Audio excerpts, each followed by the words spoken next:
Hello, I'm Susan Anderson, and welcome to Susan So Creative. Today I'd like to share with you is playing with our built-in stitches. It's one of my most favorite things to do. Before we had embroidery hoops, it's all we had. But there's so many fun, wonderful things you can do. For instance, we're going to mirror a pattern and make it match perfectly to the first running pattern. Ever tried that one? It's called gallooning, and I'll show you how that works. How to put spacing between the decorative stitches, and we'll get to play with a little bit bobbin work too.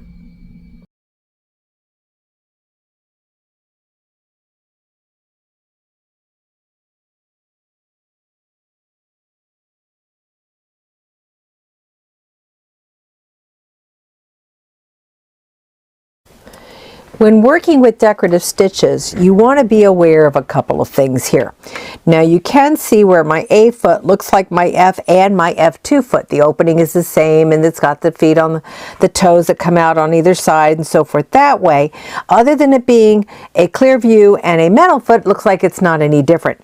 But if you turn the feet over, you're going to see a difference. Now the F and the F2 are going to be the same. They actually give you a tunnel between the two lines of metal that go on your feed dogs. It's going to give you a tunnel here that allows for stitching. Your A foot does not. It is perfectly flat here. It doesn't give you a scoop out. So it is designed for straight stitching, not necessarily for decorative stitching. There's a big difference. So when your machine tells you on your screen which foot that it's recommending, you want to pay attention to that because that's going to give you the best result. For instance, on a straight stitch, where is that? Okay. You want to make sure you follow this. Not exclusively, but you know that the type of foot, turn over the foot, and you'll see that it has a flat bottom. That's going to give you the straight stitching that you need for that. Now, when I go to a decorative stitch, just as an example, it changes to an F foot. That's going to allow the feeding for this extra stitching under the machine foot and to give you a beautiful stitch pattern. So do pay attention to the machine as to which foot you should be using for your decorative stitches. So to set up for galloon stitching. Now galloon stitching is when you want your scallops to match. They'll be mirrored, but they're going to match.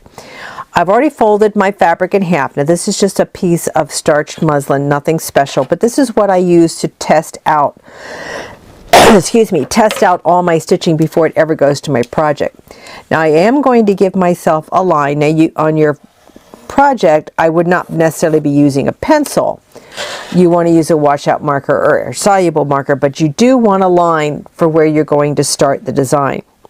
I have my F foot on that has a little red guide in the front, and I'm going to drop my needle down so that it's starting right on that line. And that's where we're going to start each row, is right on that line. And I'm just going to run a row of scallops.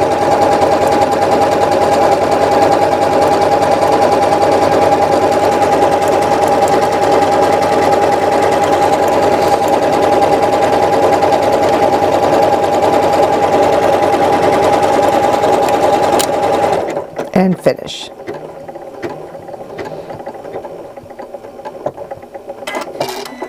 Okay, so there's my row of scallops. Now to do the galloon part of it, I'm going to go back over here to my design. I'm going to mirror the pattern, and I'm going to make sure I start back at the beginning of the series again.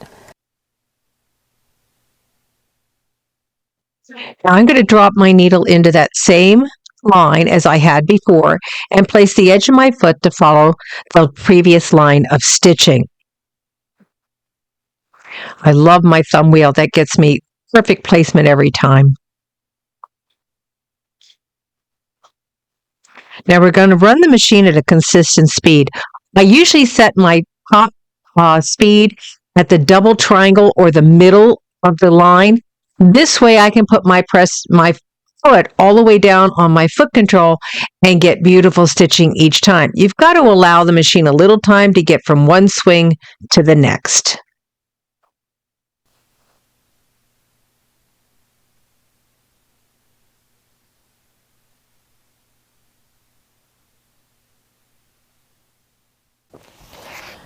Now to fill the center of my galloon stitching, I'm going to combine a design with my bridging stitch.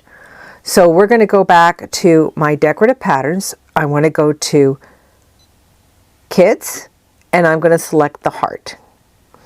Now I'm going to turn on memory, whoops, just do one heart, and then I'm going to go to bridging stitch. So I'm going to go back to my decorative patterns, choose my bridging stitch. Now you have options here. You are going to want to test this out and see which one you want to use first. This will give you one stitch. Notice the position. You want to pay attention to that as to where your design starts and ends. In other words, if I go to this one, it's going to drop my needle position all the way to the far left. That's not the spacing stitch that will connect with my heart. My heart has a center needle. So I don't want to use that one. I'll trash that one out. But honestly, that little stitch there will probably take care of it for me. Now, you can go to number 4, which is multiple directions, or not multiple directions, but multiple needle positions, but it gives you 4 stitches. 4 stitches is going to be too long. Not what I want. I can go to 3, but that's 3 again, wrong position again. 2, again, it has needle positions, but it gives me 2, but I only want 1 stitch. So all of this is going to be deleted, and I'm going to stay with my number 1 stitch. My number 1 stitch is going to go ahead and let me space my design with 1 heart in the center of the galloon, jump over where the points meet, and then give me another heart in the center of my galloon stitch. Now, just to be sure, I've stitched out one of the designs, and I'm going to check the actual length of the design and see if it will fit into the center of my galloon scallops. Once I'm sure of that, I can go ahead and start stitching down the center of my galloons.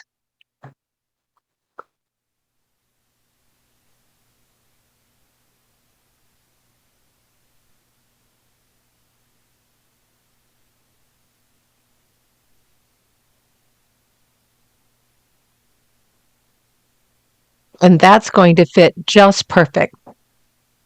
Now I'm going to start my stitching a little forward of the pencil line that I drew to begin with, because remember, I want the heart centered between the 2 points on the scallop, as well as between the scallops themselves. And that bridging stitch just jumps over where the points of the scallops meet. Now you can adjust the overall length as well, so if it's not quite the right size, you can change that, as well as the size of your heart.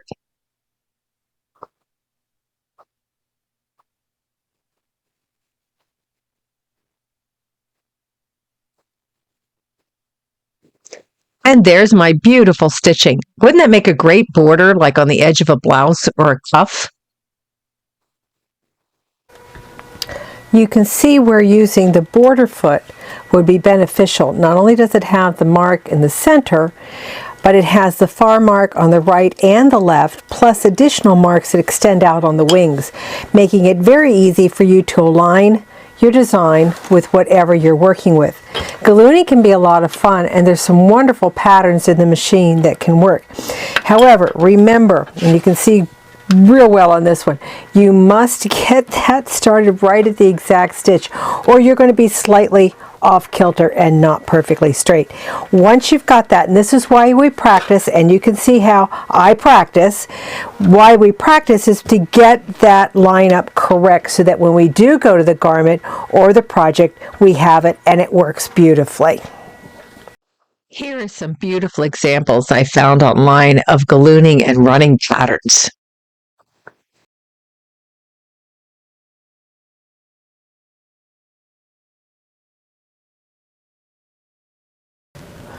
When doing bobbin work, there are a lot of different threads you're going to want to use, or that you have available to you, that you can now use on your sewing machine that you couldn't before. And the way you do that is by winding a bobbin with the thread. Now I've got some floss here. This is a little heavier kind of a ribbon. And then I've got a metallic braid. And this is Pearl Crown rayon from YLI. But it's another heavier thread that would not do well trying to go through the fabric. You want to lay it on top. So to do that, you're going to wind a bobbin. So I do have some empty bobbins here. And all we're going to do is feed that up through the large hole in the bobbin. Now you're not going to leave it there. This is just to get it started. Now I know we don't do this with our regular thread any longer if you have the quick set bobbin winders. But with the heavier thread, just to get it started, because I don't want that lump of thread on the very bottom. So now that I've got it through the hole, I'm manually going to hand wind this cord around my bobbin. Doesn't take very long. After you get a few strands wound, you can go ahead and cut off the tail that's up here. That's just to keep it until you've got it started. I think I'm going to do a little bit more and get it right up against, there we go. I'm going to get it right up against that disc and cover over where that end of the cord went through the bobbin. You see how I covered that over? Okay, just hold that briefly, and then we can trim this off, because you don't want to put it in the machine with that extra cord coming up there. Now we'll just finish winding some more thread on here, or cord in this case. But you can't put it through the normal tension that you would do with winding a bobbin. Okay, I'm going to go ahead and cut this cord, holding both ends so it doesn't come off my bobbin. There we go. Why am I having such a problem today? There we go. Just cut that off. Okay. Put the cord aside.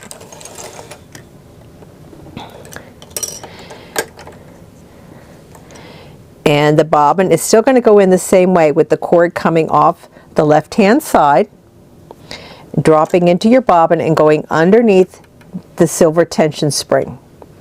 Put the cover back on. Got extra threads going on here. Put the cover back on.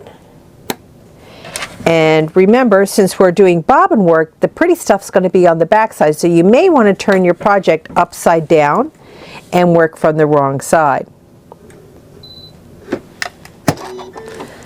Let's see what I get out of this one design. Remember to insert the free motion bobbin case with the lighter tension.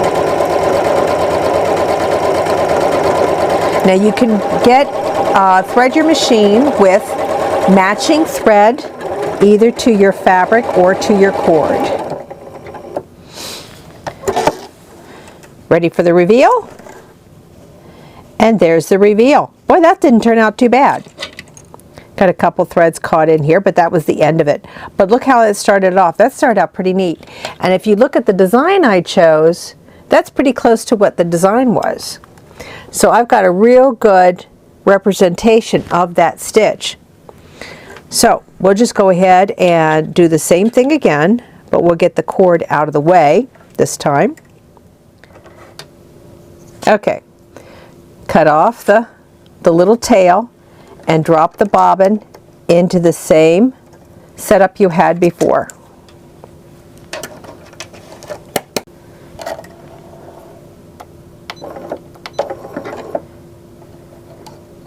We're going to pull that bobbin thread to the surface.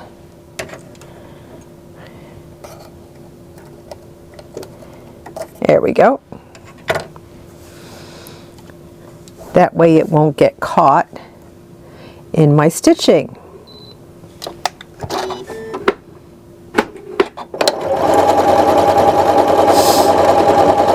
And I left the same stitch pattern this time. I just wanted to see what the difference would be.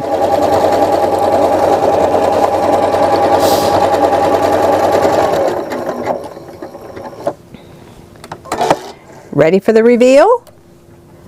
Oh, that turned out real pretty too, kind of a lacy trim going on there. Let's try a different pattern this time.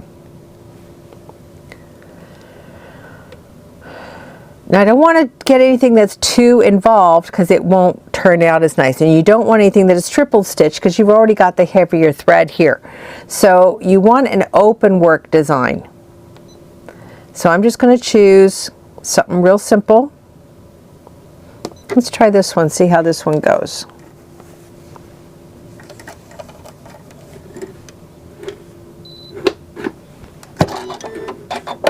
Now I'm just using a 7511 embroidery blue needle and regular sewing thread to do the stitching. Thread cut. There we go.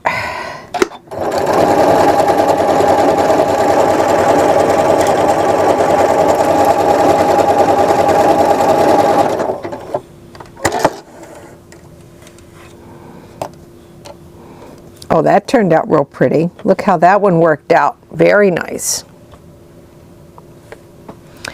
So we've got some more things. Let's try the little stars and see if they work. But it's some fun stuff to do, but it gives you a whole new dimension to your sewing.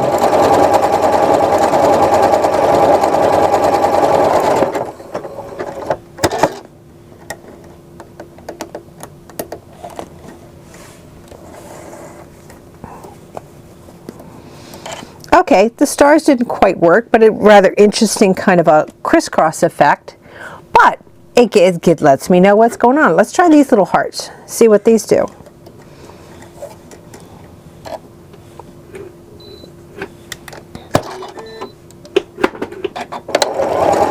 Remember, you're always working from the wrong side of your fabric.